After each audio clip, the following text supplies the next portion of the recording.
Welcome back to Big Boss Football. So let's discuss, guys.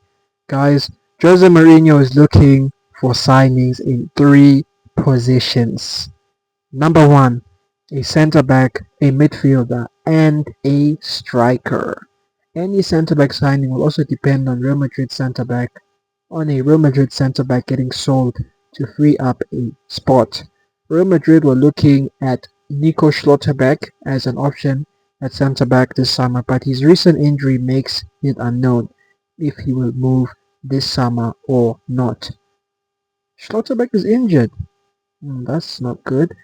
Ruben Diaz is also an option for the centre back signing. So let's get into it. First of all, the centre back, if they're saying that they're only going to buy a centre back if one centre back is sold, that obviously being Raul Asensio. Honestly, rather keep Raul Asensio, to be honest. Raul Asensio is going to be a generational centre back. Come back to this post 2 years from now, whatever, next season, or whatever, if he does get time to play. I'm telling you, this guy's a very good centre back. People forgot how good Raul Asensio was for Madrid, just because last season he made 2, 3, or 4 mistakes or errors, blah blah blah. The whole season he made 2, 3, or 4 mistakes. It happens. He's a young player. Let him grow. Let him develop. I don't know why all of a sudden, because of that, now nobody rates Raul Asensio. Everybody wants him to leave. Everybody forgot that they said he's the new Ramos and stuff. He's still the new Ramos and all that stuff. Let the man develop, man. I don't understand this. So now, look, if it was up to me, honestly, I would keep Raul Asensio.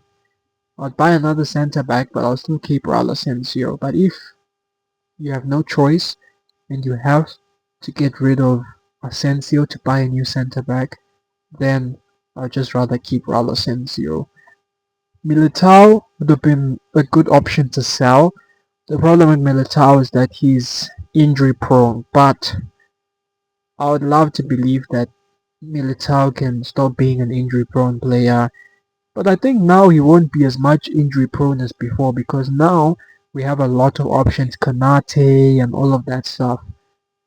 So the hope is that when he does come, because last season when he came back from injury, he was rushed. This season, I mean not this season, sorry, next season the hope is that when he comes back from injury, he can get in slowly and gently and get without being rushed. Because what happened last season was that Alonso, because of I don't know injuries or whatever, he was playing Militao almost every game. Militao would play like 3 games, miss one, 3 game, miss one, 3 game, miss one. That's too much for a player that's returning from injury. He was supposed to maybe come off the bench once in a while. For 1, 2, or even 3 months, he was supposed to be coming off the bench, building his fitness, or like playing 1 game once in a while, full match once in a while. He was not supposed to be playing as much 90-minute games as he was. But yeah, look, Alonso was desperate. He needed options because there was no depth at that time. And now there's a lot of depth in our defense, which means when Militao comes back, you don't have to rush him and all that stuff. Because I believe Militao, there's a player there. Look, Militao, when he's fully fit, for me, is the best centre back in the world. He's got pace, good aerial ability in terms of defensively and scoring wise. The guy is very good passing, very good shooting ability. The guy has everything, man. He's big, strong, high IQ, young as well. He's not an old man. For me, he's just perfect, man. Solid as well. He's perfect for me. Absolutely the perfect centre back. Honestly, if all the centre backs are fully fit, I think, and all firing at all cylinders, I think you have a Konate and Militao centre back partnership. I really honestly think you do. But because of Militao's history, I'm probably gonna go with Konate and Dean Howson centre back partnership. Honestly, that's how I see it. I rate Dean Howson, by the way. Many people don't rate Dean Howson. I rate Dean Howson. But yeah, let's look at now the midfield options. So a midfielder and a striker. Oh, they didn't mention any midfield options, but I'm saying honestly, if I was Madrid, I'd sign Stiller and I'd sign Enzo Fernandez. Yes, both of them, 100%. I'll bring in both of them, and then I'd sell. Who is this guy? Who's this guy? Who's this guy? Ceballos, and I'd also sell Camavinga. But I'm forgetting Bernardo Silva now. I've done a couple of videos and I've built lineups and I forgot Bernardo Silva in my lineup. So, because I think I made a video the other day where I said, well, obviously we all know Mourinho is going to play a 4-2-3-1. So I said your right back is going to be Trent, but Dumfries is going to come off the bench a lot and he's going to start a lot of games, and particularly when we have a serious winger we're playing up against. Then I said, so it's going to be Trent at right back, but um, Dumfries is going to play a lot. A lot. He doesn't need to worry about that. Centre backs, I mentioned in this video already, it's going to be Konate and Deanhausen. But if Militao can get his fitness in order, it's going to be Militao and Konate. Then left back is going to be Carreras or Cucurella. But here's the but. I believe they're going to split the games in half. Cucurella will play maybe most of the games, and then Carreras will come off the bench and stuff, and he'll play the more or less low profile games. That's not a problem, but your starting left back will for sure be Cucurella, I believe. And then the midfield double pivot, I believe it's going to be Enzo Fernandez and Chouameni. But obviously, if they sell him, then yeah, it's probably going to be Enzo and Federico Valverde. But let's say they don't sell him, because I don't believe that's stupidity to sell Chouameni. It really is. That's like one of the best, if not the best defensive midfielder in the world.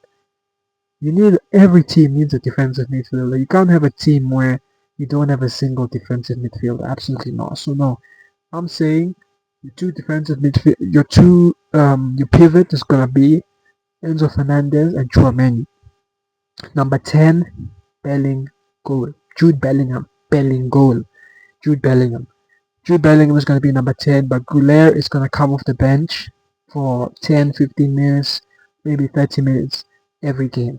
And then most games, obviously Jude will start maybe 80% of the games or 75% of the games, but Goulet is going to play the remaining 25, 30% of the games, which is perfect because as a footballer, you want to be fresh. You want to be playing every single game.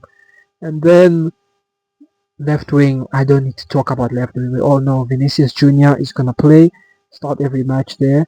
Striker, we know Kylian Mbappe, the best player in the world. He's going to play there. In terms of right wing, Endrick and Valverde are going to rotate. But Valverde will be starting right back. The starting right winger.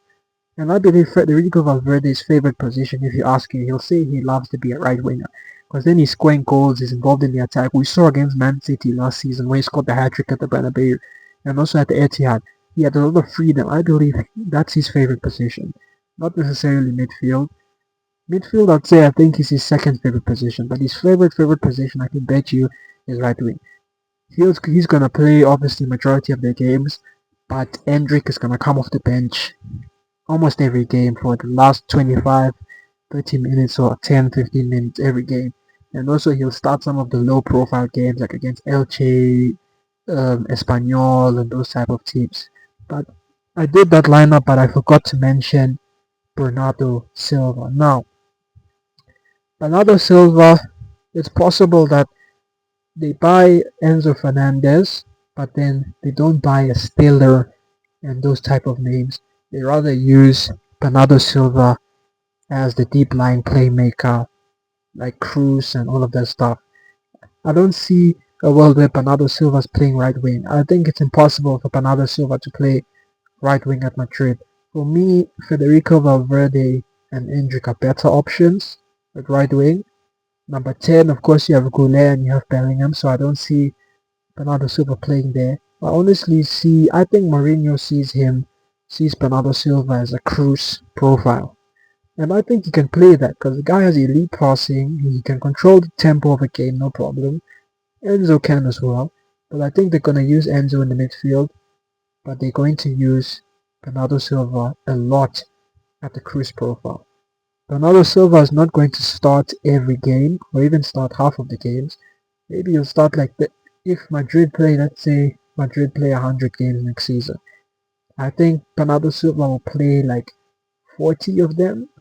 I really think he's going to rotate a lot. Mourinho's going to rotate a lot next season. A lot. No player will play all the minutes, maybe except for Courtois, Vinicius, and Mbappe. But it's gonna be a great season next season, guys. I'm telling you.